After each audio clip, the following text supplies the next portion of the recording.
राधे राधे दोस्तों, जय श्री राम, जय माता दी। तो करते हैं एक नए दिन की शुरुआत एक नए ब्लॉग के साथ। तो आज है नवरात्रि का 7वां दिन। तो जय माता दी और करते हैं आपकी अपने दिन की शुरुआत। तो आज आते हैं आमा के पास और आमा कर रही थी यहाँ पर पूजा पाठ दोस्तों। तो दिखाते हैं आमा की पूजा पाठ। यह आमा ने पीठा निकाला भगवान जी के लिए। ये यहाँ छत और मेरे को फूल लेने के लिए भेजा था आमा ने, फूल लेके आता हूँ। और यह बनाए आमा ने बाती और तेल डाला बाती के ऊपर। और अब बाती चलाएंगी। तो हो गए थे आमा के पूजा पाठ, तो हम ज़्यादा दिखा नहीं पाएंगे आपको। उसके बाद धोने थे हमें कपड़े और धोते हैं कपड़े, भिगाने डालते हैं इनको पहले। और भिगाते समय दोस्तों शायद मेरे जेब से पर्स छूट गया था। मैं तो ऐसे ही डालने वाला था, वो भगवान की बड़ी कृपा रही कि जो कि मेरा पर्स छूट गया नीचे, क्योंकि उसमें काफ़ी सामान था। आधार कार्ड था, ड्राइविंग लाइसेंस था, फ़ोटोएँ थी और पैसे थे। वो भीग जाते तो भगवान की बड़ी कृपा रही, वो पहले ही नीचे छूट गया। तो चलते हैं उसके बाद डिग्गी। तो यहाँ पर काफ़ी अच्छा है कपड़े धोने का, पत्थर वत्थर लगे हुए हैं यहाँ पर। पत्थर साफ़ करते हैं और उसके बाद बिछाते हैं नीचे से तौलिया, क्योंकि कपड़ों में मिट्टी ना लगे। और करते हैं स्टार्ट कपड़े धोने। तो धोते हैं दोस्तों कपड़े, और कपड़े हमारे बहुत तेज़ी में धुल रहे हैं देख ही सकते हैं आप। और धुल गए थे। उसके बाद आ जाते हैं अपने लैंटर में। चलते हैं लैंटर में कपड़े सुखाने के लिए।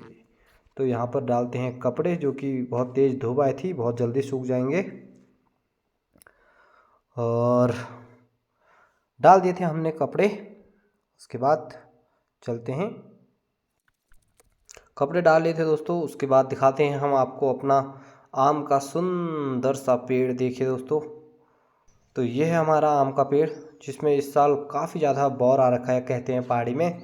तो वैसे तो कहते हैं काफ़ी ज़्यादा फल आया है। देख ही सकते हैं आप, पूरा पेड़ भर रखा है। और उसके बाद चलते हैं थोड़ा नवोदय विद्यालय का नज़ारा दिखाने के लिए। तो ये है सामने नवोदय विद्यालय दोस्तों। ऊपर गंगरकोट है और इधर राइट में गंगोरी है और नीचे गोदेश्वर महादेव का मंदिर। तो यहाँ पर दोस्तों आप चाहे मई में बैठे, चाहे जून में बैठे, चाहे किसी भी टाइम बैठे, तो यहाँ पर ऐसी एसी जैसे हवाएं चलती है नीचे नदी से ऊपर को। तो यहाँ पर कभी भी गर्मी नहीं लगती दोस्तों, इतना अच्छा बैठने की जगह है। और उसके बाद चलते हैं पीछे चाचा लोगों का, दिखाते हैं आपको मकान, क्योंकि शायद उन्हें मॉडिफाई कर रखा है और इसमें किचन और लैट्रिन बाथरूम ऐड कर रहे हैं। तो ऊपर भूल भुलैया जैसा बना रखा है दोस्तों। तो ये है उनका रूम है और इसी के साथ लैट्रिन बाथरूम अटैच कर रखे हैं। आज टाइल वाले शायद नाप ले रहे हैं, टाइल लगाएंगे इसमें। और उसके बाद आमा चाची लोग खोद के लाते हैं लाल मिट्टी, जो कि आंगन लिपाई और घर की लिपाई के लिए होती है। तो पहले बहुत नीचे जाना पड़ता था, अब तो यहीं हमारे स्कूल के पास निकल रही है मिट्टी। तो उसके बाद आ जाते हैं शाम के टाइम सनसेट देखने के लिए पीछे। तो काफ़ी सनसेट का अच्छा व्यू दिखता है। उसके बाद थोड़ा सा अपना गांव का नज़ारा, इतना सुनसान, इतनी सुकून भरी आवाज़ और चिड़ियों की चहचहाहट। और ये सामने हमारी तया है, इसमें गेहूँ हो रखे हैं अभी। और यह हमारे बधाना बाखे कहते हैं पहाड़ी में। वैसे तो हमारा ये पूरी बाखली लंबी बाखली थी, अब सिर्फ इसमें एक ही लोग रहते हैं, वो हैं हम। और उसके बाद यह सुंदर सा एक फूल है और यहाँ पर भी फूल हो रहे थे। और ये काफ़ी अच्छा लग रहा था यहाँ पर। और आ जाती है यहाँ से मेरी आमा। तो आमा कहती मेरे से चुपके से वीडियो बना रही है, हमको पता नहीं था कि वीडियो शूट हो रही है। यह है माल्टा का पेड़। और उसके बाद आ जाते हैं आमा नाती शाम के सब्जी के लिए छिलते हैं मटर।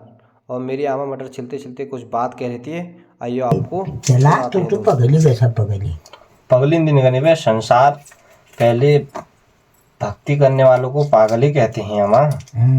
हाँ, कोई भी आदमी एकदम नहीं चमकता है, कोई भी एकदम हीरा नहीं बनता है। उसको पहले गलाया जाता है, फिर पीटा जाता है, कई कारण होते हैं, फिर उसको आकार में लाया जाता है। क्यों? तो मुझे संसार का ये रुपया, धन, वैभव, सुख, समृद्धि कुछ नहीं चाहिए। क्या करना चाहिए? सच्ची कह रहा हूँ मैं। न पर नहीं चाहिए, शुभ शुभ नहीं चाहिए। क्यों नहीं चाहिए? क्यों नहीं चाहिए? अब इसका तुझे मैं एक छोटी सी कहानी सुनाता हूँ। कहानी नहीं है, ये सत्य ही बात है वैसे।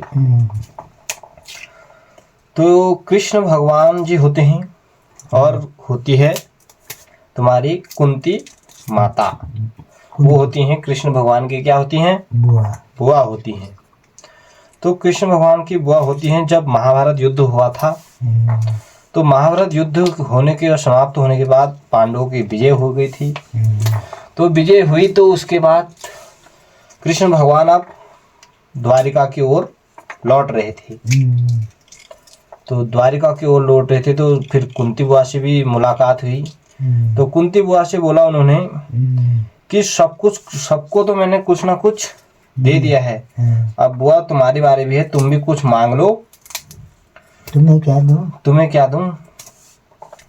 तो कुंती माता कहती है, बड़े सुनने लायक बात है, कि मुझे संसार के सारे जितने दुख हैं, दुखी दुख दे दो, मुझे और कुछ नहीं चाहिए। तो ऐसा कुंती माता ने क्यों कहा, अब तू बता। क्यों कहा? उसने ठीक कहा। उसने कहा, मैं ठीक गलत की बात नहीं पूछ रहा हूँ, मैं कारण पूछ रहा हूँ, उसने ऐसा क्यों कहा? क्यों कहा? उसने ऐसा कहा, उसने कहा मेरे लड़के जीत गए हैं, मैंने सब भरपाई है और मस्त, मेरा पार मस्त है। अब सुख तो मिल गया है मेरे को, जो बेचारों को, ये गरीब बुरीब, कोई किसी दुखी उनको मगती क्यों बाप। अच्छा, मैं बोलूं ठीक ठीक। आपका जवाब है गलत आमा। आपने शायद भागवत कथा नहीं सुनी है अच्छे तरीके से। तो इसका मेन कारण है, मैं बताता हूँ। बता। जब तक सिंहासन राजपाट नहीं मिला था तो कुंती माता वो सब क्या थी, दुखी थे, दुख भोग रहे थे। तो दुख में श्री कृष्ण भगवान उनका हर समय साथ दे रहे थे। जैसे ही दुख का निवारण हुआ और राजपाट सब मिल गया उनके बेटों को, तो वैसे ही भगवान जाने लग गए। तो क्या है, सुख में भगवान कभी नहीं मिलते हैं और सुख में इंसान कभी भगवान को याद भी नहीं कर पाता है। तो जब तक दुखी थे, जब तक दुख था, तो कृष्ण भगवान भी उनके साथ थे, साथ दिया।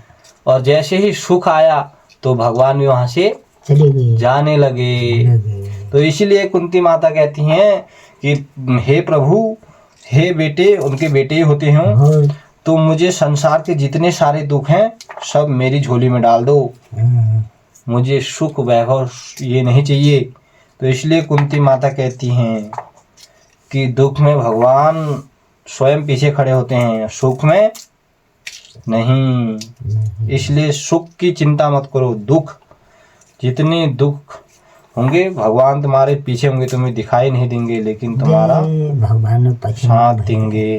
तो बात तो आप लोगों ने सुनी होगी। उसके बाद आ जाते हैं शाम का, बनाते हैं भोजन। आमा रोटी सेक रही थी और मैं रोटी बेल रहा था, और आलू मटर की तो सब्जी बनाई थी। तो आज के लिए इतना ही दोस्तों, फिर मिलते हैं एक नए ब्लॉग के साथ।